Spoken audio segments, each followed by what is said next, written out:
Okay, I'm starting a new bin today because I feel like there's just not enough room in the worm factory. And I have some old bins that have been up in the attic. I think I got this one off Facebook Marketplace when I picked up something. It came for free with it.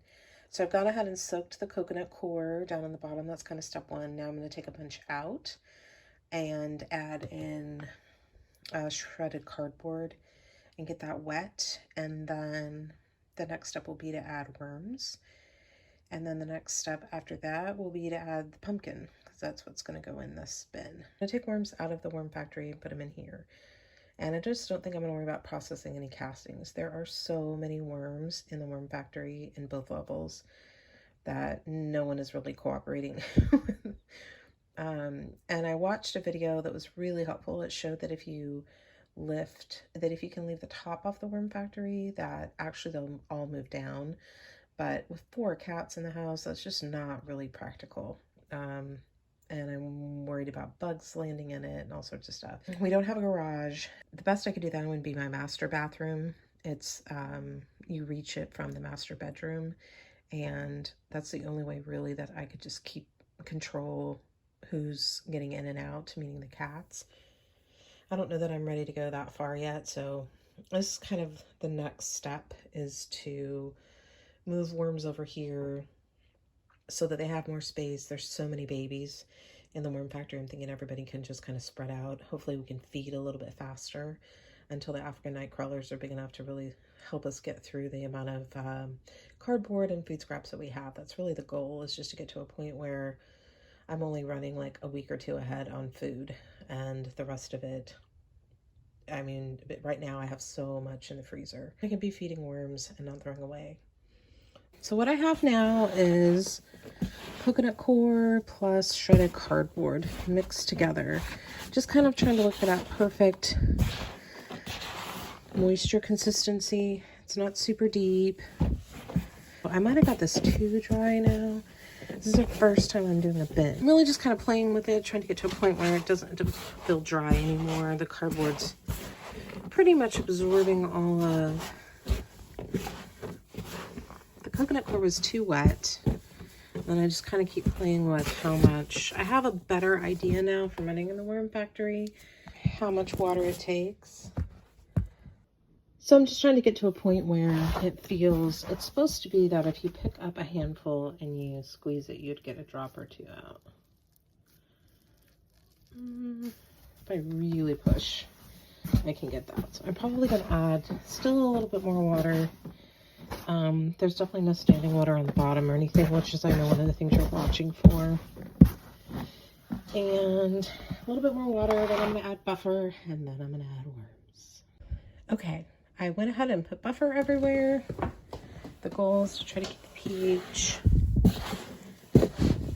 where we'd want it to be, which is a 7. I don't have a pH meter, but I've watched a ton of worm videos now, and I kind of feel like I have a decent understanding of what's required. So I'm just kind of mixing this through. This is the diatomaceous earth, neem cake, which is for bug control, and then eggshell for calcium carbonate, which also helps keep the pH down, or keep the pH where it should be. Calcium carbonate and kelp, which just adds minerals, makes it smell good, and gives it a pretty green color. All right, so I think I'm going to stop thinking about it and add some worms. The new 18-gallon bin. This is the worm factory, so you can kind of see how much more space there's going to be in this. Okay, so this is everything I moved back in here from the other 2 trays. And just kind of letting these guys work their way down to where they feel comfortable. And I'm going to flatten it out, and then I'm going to cover it with shredded paper. Definitely got some worms in their new home now. Got the toilet paper roll. So little ones, big ones. tried to do kind of a mix in here. Literally no idea how many or what they would weigh or anything. It's just handfuls of castings from the other 2 trays. And I'm just kind of spreading it around. Okay, I actually decided after all I was not going to add the pumpkin tonight. I've got all this frozen cantaloupe to use up. This piece is already moldy before I froze it. So I just dug a spot where they would be able to get away from it. And then just going to cover it up with castings and a ton of shredded cardboard in here already. So it's just down here on this one end. And then I'll probably put the cup here so I can remember where in case this bin gets turned around. And then the pumpkin I'll probably dig up, cut up in a day or so. I think I'm going to freeze it first. So I just decided I didn't want to have a bin with nothing in it. These are just a couple pieces of something I found in the attic when I bought a DVD player or something like that. And they're like eggshell material. So I went ahead and toss those in here. When I do the pumpkin, I'll probably set it on those so it can kind of drip and absorb some of the liquid. But anyway, this will give them something to get started.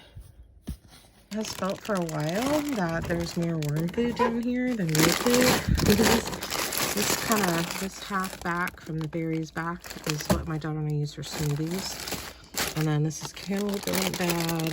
This is kale that went bad. Blackberries that went bad. Some grapes, some bananas.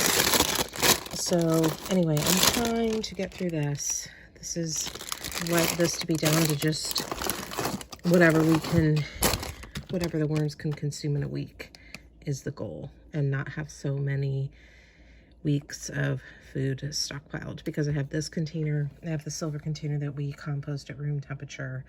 So I'd like to be able to just kind of get through those things. And honestly, we haven't bought a whole lot of fresh stuff the last couple weeks because I don't have anywhere to put it, and we've been throwing banana peels away because we just can't get through them fast enough.